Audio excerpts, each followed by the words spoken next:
Hi, everybody. Happy Wednesday. Welcome into Morning in the Valley. I am Jeff Bidwell. It is August the 27th, knocking on the door of September here. Before we know it, as we are now fewer than 10 weeks away from the start of the 2025-26 season. Cannot wait for that. Coming up in just a couple of minutes, we're going to talk with the head coach of the Evansville Purple Aces women's program, Robyn Scherr, as she gets ready for season number 5 in Evansville. And it's sort of an interesting summer, I think, maybe from a narrative standpoint with Evansville, that you're like, they lose their leading scorer, arguably their best player last year, and Maggie Hartwig. She goes into the portal, off to other places, and you're like, it's just another mid-major getting poached by the big guys. Maybe a little column A there, but Evansville returning 6 of their top 8 scorers from a year ago. And so a lot to build on there for Coach Scherr with a young team. 13 players currently on the roster, 12 of them either freshmen or sophomores. So a bright future that hopefully can bear some fruit for Coach Scherr this season. We'll talk with her about that coming up in about 9 minutes or so. If you haven't done so already, please head over to YouTube, subscribe for free to Morning in the Valley. Just search us out. Subscribe, like, share, comment, all of it, and we'll help to continue helping this program grow, as we are now 68 days away from the start of the season. All right, headlines of the day. And as we have a lot of schedule news to get to today, and breaking down some non-conference schedules. And the one thing that has become just crystal clear is the chasm between scheduling for top teams in the Missouri Valley Conference on the women's side and top teams on the men's side. And, the conversation we had a week or two ago with Ryan Miller, head coach at Murray State, on the men's side. And he said, quote, "We could not get bought. Nobody in the power schools wanted to play him." And he said, look, there's 100 reasons why, whether it's not advantageous for them, whether it's we're an unknown quantity, whatever it may have been. There's a lot of reasons. And we've seen other schools in the Valley on the men's side who we anticipate being at the top of the Valley, not getting any games against power schools. Then you flip to the women's side. And not only are the women's teams getting those games, they are getting those games at home. And it's just, holy cow. It is awesome. It is awesome for the sport. It is awesome for the fans. It is awesome for these teams to have these type of opportunities to put together at-large resumes and not have to just go, hey, we want to play a tough schedule. We've got to go play everything on the road. Oh, they will come to you. And the first team we're going to talk about today is primo example number 1, and it is the Drake women, as they put out their non-conference schedule, and it's really, really good. You got home games. We look at this a lot from a metric standpoint of, what's going to be good for the computers and so on. Well, you've got 3 top 40 teams from a year ago coming into the Knapp Center. Creighton, who was 30 in the net last year. Iowa State, 36 in the net. And then you get Minnesota, who won the WBIT. They were 37 in the net at the end. Now, it's home games with the net. You have to be a top 30 to be a Q1. So for the moment, if you look at last year, Creighton would be the only quad 1 game, but Iowa State, Minnesota, right on the border.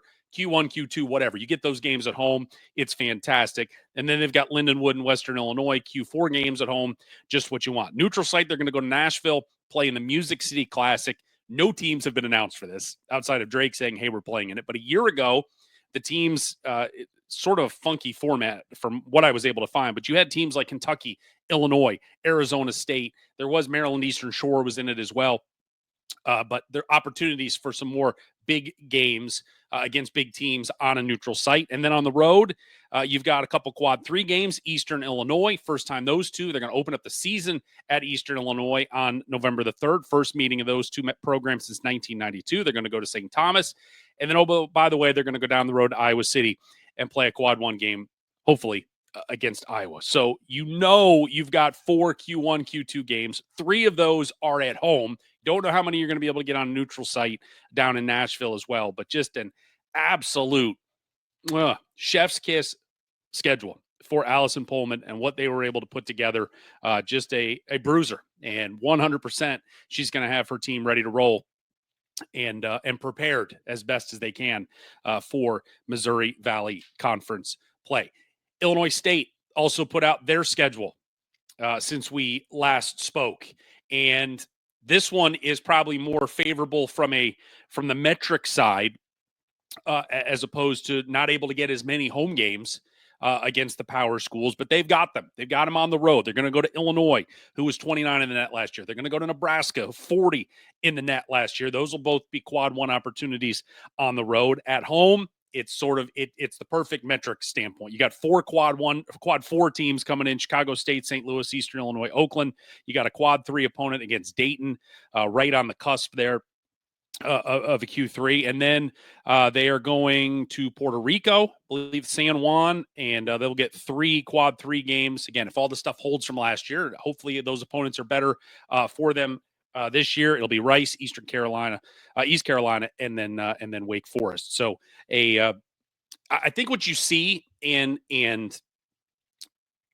I think geography has a lot to do with it, where you have teams that are – Belmont's a prime example. To get home and homes with Kentucky and Ohio State and Duke and Tennessee. And it's like, well, Nashville is a destination, for these schools looking for a place to go. And they're like, yeah, we'll go to Nashville. We'll play Belmont. And they're a good team, and we'll play them. But it's like, hey, we can go experience Nashville. And I think, with Drake, Des Moines, you can get in and out of there. I think that's a better situation. It might be a little harder to get to Normal. It might be a little harder to get to a Murray type of place. That sometimes I think you see some of the number of power schools willing to make those trips lessens when it's a little less of a I don't want to say tropical destination, but at least an easy in and out from a airport situation, and also just hey, do we want to go spend a couple of days there with our team and enjoy ourselves? So, but Illinois State. Kudos to their sports marketing department they put out a video yesterday with their schedule, and it was they teamed up their kids. It was like 2x2 getting on the arc and standing in front of this map of the United States. It was just a blank map, and it was, we want you geography majors to tell us where our games will be played when we play our road games. And it was, where on the map is Champaign? Where on the map is Lincoln, Nebraska? My favorite one was the game they're playing Wake Forest, which they're playing in San Juan, but they're like, where's Wake Forest? And the kids they had on there were just flummoxed, because my favorite part of the whole thing is that in Rhode Island? And it was like, and there's three of them, and they're going around, and it was like you could tell no one was confident with it started with, maybe it's in New York, maybe it's in Rhode Island, or that Providence. Are they in the ACC? It was wonderful. So if you get a chance, go check that out on their social media page on X, that they had that posted yesterday. But great stuff there from Illinois State as their schedule has been released. The head coach of the Evansville Purple Aces has joined us this morning as Robyn Scherr getting ready for season number 5 as the head coach of the Aces, and she joins us. Coach Scherr, good morning to you, ma'am. How are you? Good morning. I'm good. How are you doing? I am lovely. Glad you are able to carve out some time for us this morning. I appreciate it. Everybody's talking schedules, and it's still August, so we're not quote unquote late. How are you doing with getting your non-conference together? We have it done. I am waiting on one contract to come back so that we can release it, dot the I's and cross the T's, but hoping to get it out this week. No, but we're done. I know, a lot of other teams have started posting their schedules, so some of our stuff is out there. But no, we're excited about our schedule. Play some tough teams on the road, like Iowa and Purdue, SLU on the road, Dayton on the road. So we got some good road games set up, and looking forward to it. Looking forward to the challenge. How was the summer? I guess we're now officially into fall. I guess school started, and we're now into the fall practices. But just as a whole, how'd the summer go for you with the kids? It was a great summer. Just a really enjoyable time to have our players on campus. We had 11 of our 13 players were here. we had 2 of our incoming freshmen are international, and just it was tough getting their visas in time to get them here for the summer, but they, are here now for the fall. But so we had, 11 of our 13, and it was a great opportunity. We have got 6 returners and 7 newcomers. So it was a really good chance for them to spend quality time with each other, for us to, get them going on the court, and kind of see how the pieces fit together, and just a group that loves being in the gym. So the time flew by, but it was really enjoyable. One of the things saw you guys post when summer workouts were done, you went up to Indianapolis, went to a Fever game, and just from, look, Indiana, it is you can argue the basketball state in our country, and it's such a big deal, but do you feel it, like the change and the shift of women's basketball and maybe more eyes? And obviously you've got this North Star and Caitlin Clark there that gets so much attention, but do you feel it sort of trickle out among the rest of the state? Yeah, absolutely. And like you said, I mean, Indiana is such a great state for basketball. So I always have felt, being here, that people pay attention to women's basketball, and that there's always been a good following, and people in Indiana will go out and watch basketball if it's good basketball. Doesn't matter what level, what gender, people are going to go watch it. And I'm from Chicago, and, I mean, Chicago's a great city. Illinois is a great state, but it's a little bit more football first. And so when you come to Indiana, it's one of the things I just adore about living in Indiana and calling this home, is that it truly is a basketball state. But there's no question, the rise of the Indiana Fever and Caitlin Clark has really generated even more fans. I love it when I drop my son off at preschool. There's a little boy in his class that's like always wearing a Caitlin Clark t-shirt. And I just, like, we weren't seeing that a few years ago. So I think that's really fun. And there's definitely, I mean, people are really all in and all on board with the Indiana Fever around here. So that's been a real joy to watch.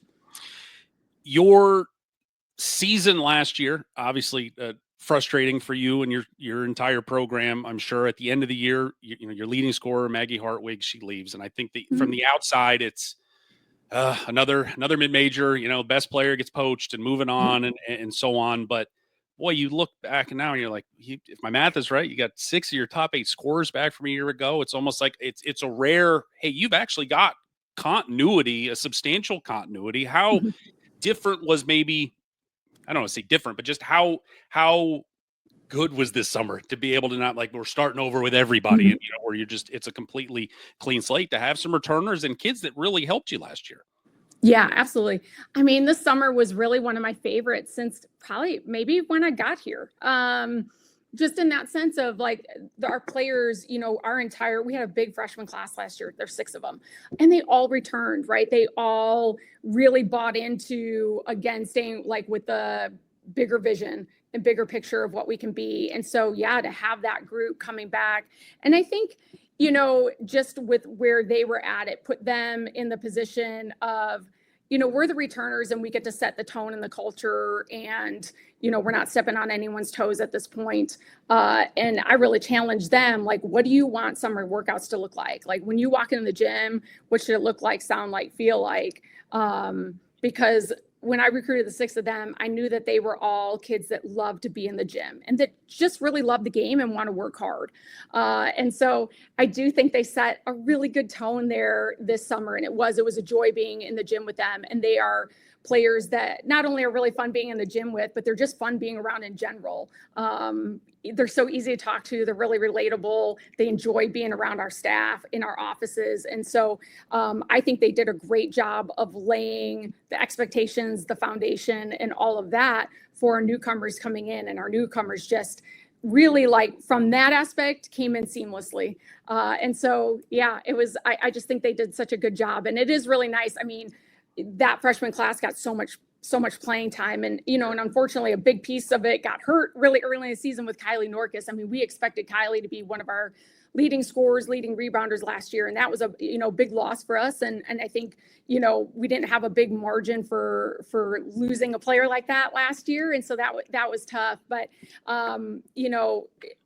Cameron Runner, Avery Kelly, Logan Lubbers Palmer, Kane Krenningen, like, they all played a lot of minutes last year. So that part's been really positive, and I think that they've, really shown kind of that experience. Speaking of Cameron Runner, the Missouri Valley Conference Freshman of the Year, and back in your building, 50.5 points, 5 rebounds a game for a 5'8" guard. You love to see that. Somebody can stick their nose in there and go get some boards for you. What leap do you want to see her make? And what leap have you seen her make in the 5 months since we last saw her? Yeah, I really challenged Cameron this summer to just always be the best player in the gym, to always be making the best play she can possibly make for our team. So it's not always scoring, right? It's like whatever that best play needs to be, that best hustle play. Cameron is not a rah-rah type person. Like, that's not her personality. She's a finance major. She's very, like, she's pretty methodical. She's pretty even keel overall. And so for me, it's not about, like, I haven't challenged her to be more vocal or do anything more of that. I've just challenged her to dig in with her competitiveness, to really, like, that's where she needs to lead, whether it comes to getting offensive rebounds, getting on the floor for loose balls. And when I challenged her to that, I just thought this summer her workouts really did this. The amount of times I saw that kid just, getting on the floor after a loose ball in a summer 45-minute workout was really phenomenal and really special. And so that's where I've really challenged Cameron, is to really have that kind of impact, because we do have other leaders that are more naturally vocal. I think Cameron is absolutely a leader. It's just not really her natural instinct to go out there and be like, rallying the troops. Right. Avery Kelly's much better in that space, right? So really just trying to put them in their positions where they can be the best version of themselves. And that's what we've seen from Cameron so far. Looking at your roster, 5 international kids, and some of them have been here for a little while at various stops, but was that a happy accident that you have all these international kids, or was there more of a purposeful? And we've seen really at this level, look, there's talent all over the world, and you just have to put the resources out to go find it. What was sort of the thought process in bringing these kids in? Yeah, we've averaged about 5 international players a year on our roster. We found a really nice niche there with those players, and especially with some length and size, because we do try to play with our posts, a bit interchangeably. We like them to be comfortable on the perimeter, but we still want them to be able to, post up well. I think we've had a lot of players that fit that really well in my time here, from Maggie Hartwig to Nevaeh Thomas to Abby Fight, who's one of the all-time greats to play at Evansville. And so, I think that, with this international group, we've found players like that, and you kind of through those connections. So, we think we've had a nice niche with those type of players.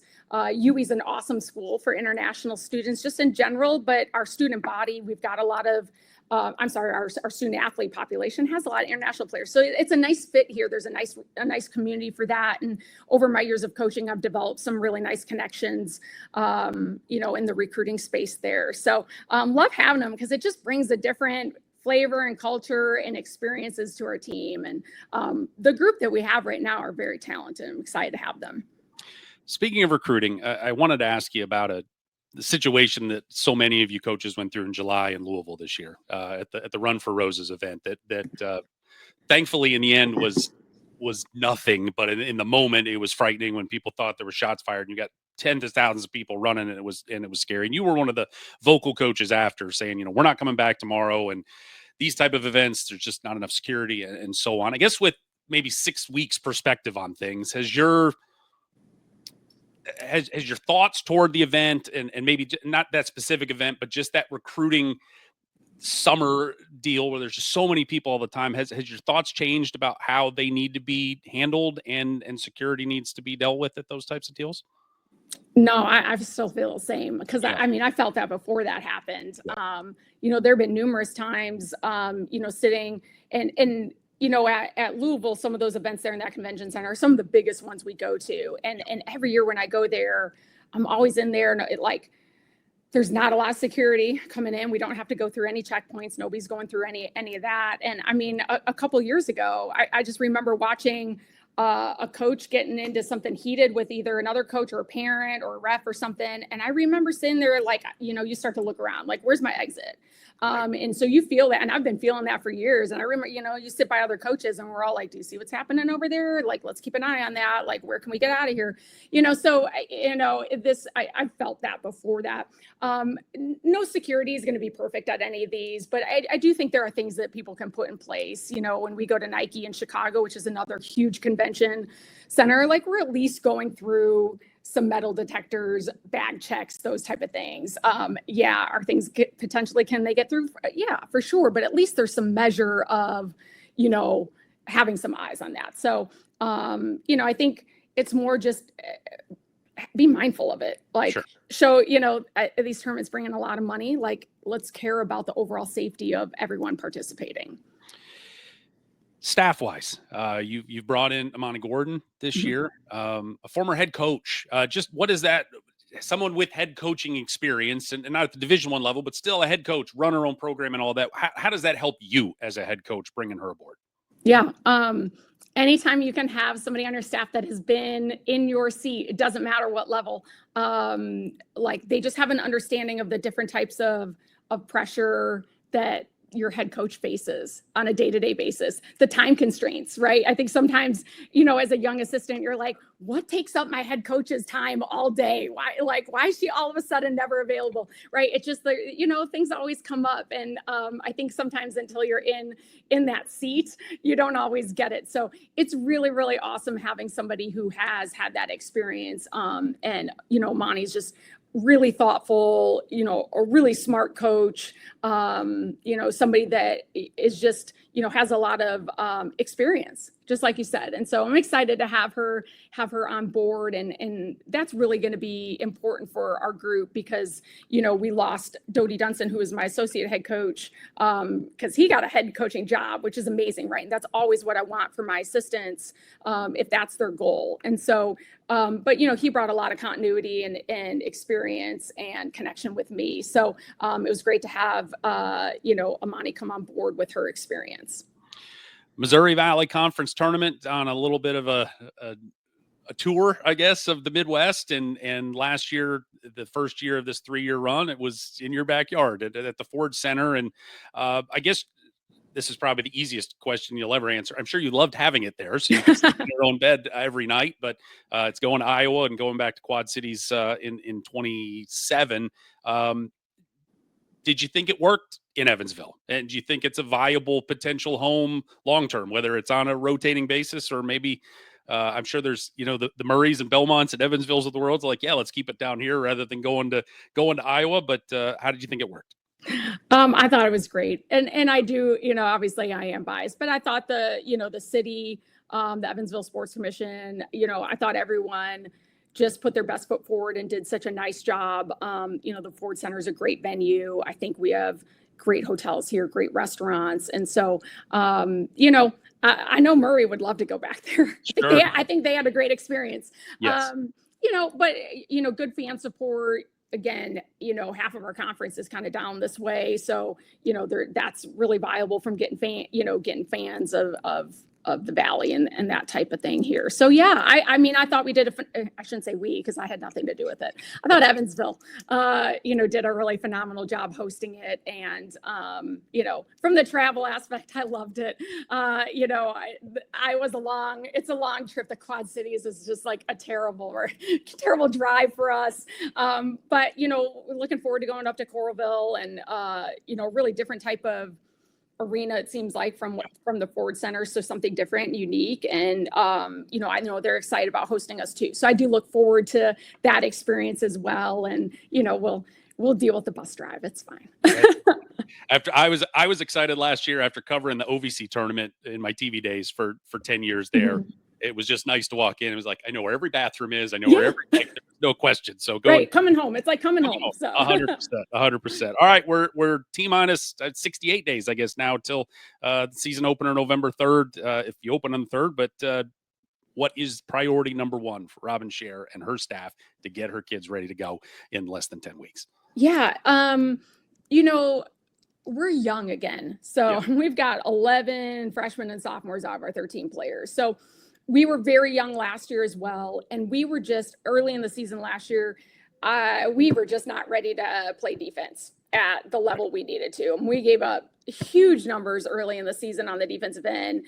And sometimes when you're in practice and you're not getting a ton of scrimmages and that type of thing, it'd be a little hard to tell where you're at. And I think at that time, I'm like, well, we can score some points. So we're just gonna have to outscore people. Well, if you're giving up 85 points, it's still hard to outscore somebody at that stage. So yeah. I learned a lot from last year, and I am, dead set on making sure that is not where we're at starting out our season this year. That we've got to be much more ready to play defense, much more physical, just have that part shored up. So that's a big focus right now, is just making sure that we're ready to go on that side of the ball.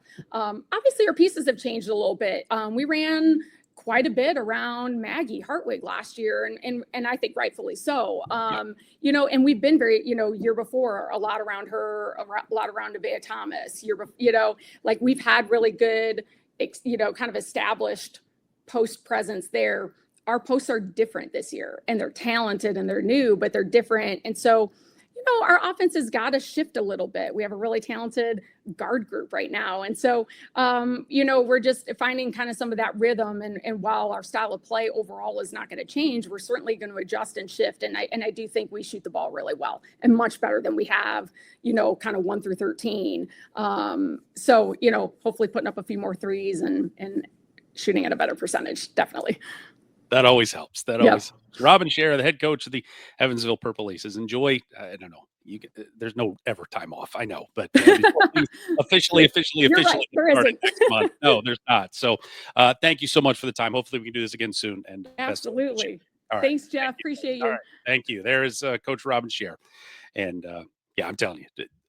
As a 50-year-old man, nothing more important than knowing where the bathroom is at all times. And I got the Ford Center picked out. That was great. So we'll see if it comes back. We will see if it comes back. I thought it was great last year, but they're very excited about Coralville this year up at the old Extreme Arena, and we'll see how that rolls. But thank you to Coach Scherr for being with us. All right, let's roll on with some other headlines of the morning, and we've got some commitment news. First one of the year for 2026 for Ryan Peden and the Illinois State Redbirds, as Jordan Williams out of Chicago, Illinois, 6'6" guard, wing.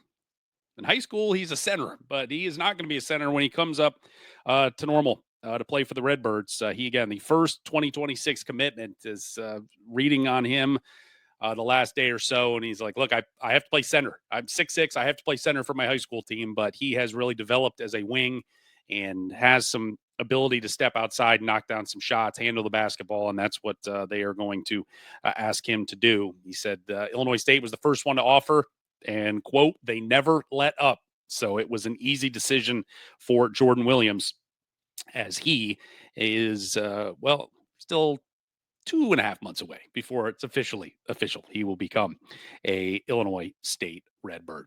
All right, more scheduling news, this time on the guys' side. How about the Drake Bulldogs? They have released their schedule for the first-year head coach, Eric Henderson. And it was interesting last night seeing for the second straight year, first-year head coach. And, Ben McCollum last year ran the table in the non-conference. And this year, that was kind of the first question I saw a lot of folks on social media popping out. Was like, so is Drake going to run the table again in the non-conference? And you're like, that's a lot to ask. And yet at the same time, you're like, yeah, I 100% see that happening. I can see that happening. No question. I mean, they have 7 home games. They have 2 neutral games, 3 neutral games, and then just 1 road game.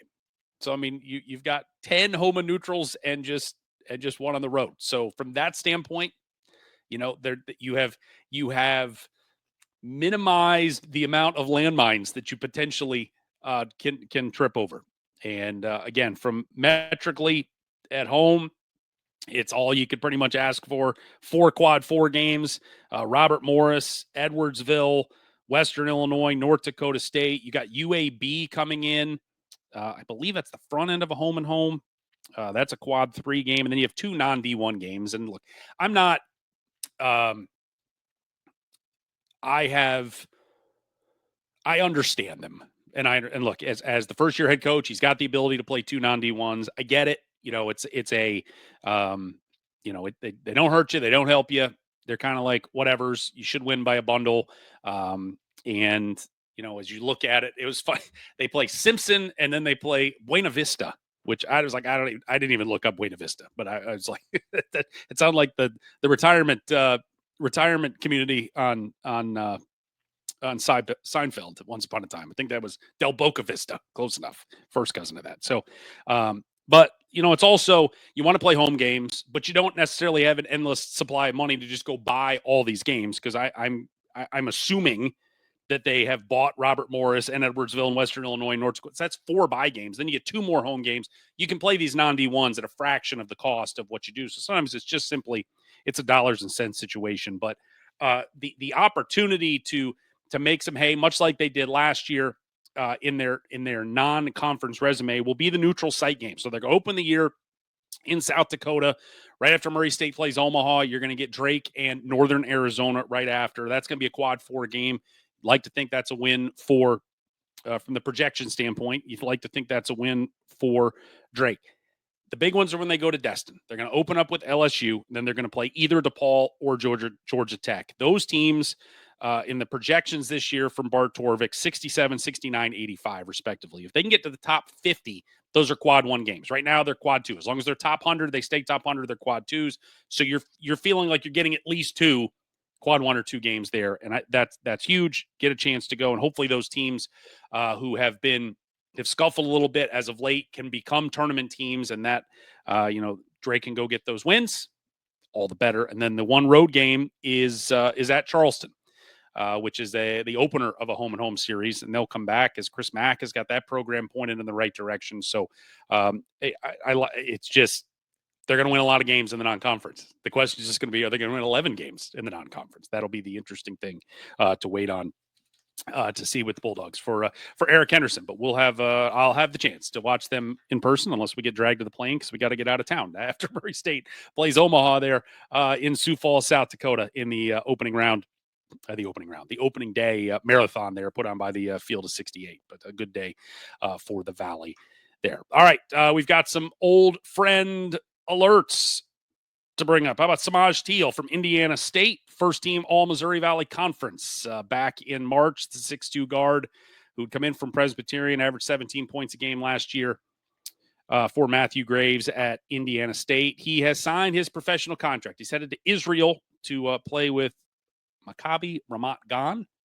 0% chance I got that right. But that team is in the top professional league in Israel. So congratulations to Samaj for finding a next step there, and to be able to continue to ply his craft overseas there with basketball. And then finally, former Valparaiso assistant Emmanuel Dildy, who was an assistant. First year Valpo was in the Valley, 2017-18. He was assistant coach with the Beacons. From there, went on to Northwestern for 3 years, went to Oklahoma for 2 years. He's been at Duke for the last 2 years. And now, after Duke's Final Four run, Mr. Dildy has been promoted to associate head coach with the Blue Devils. John Scherr, the head coach there. And so Dildy, just a rising star in this sport, and nothing but the high praise thrown his direction. And he'll be a head coach sooner than later. You're an associate head coach at Duke. It's just a matter of time until you get to slide over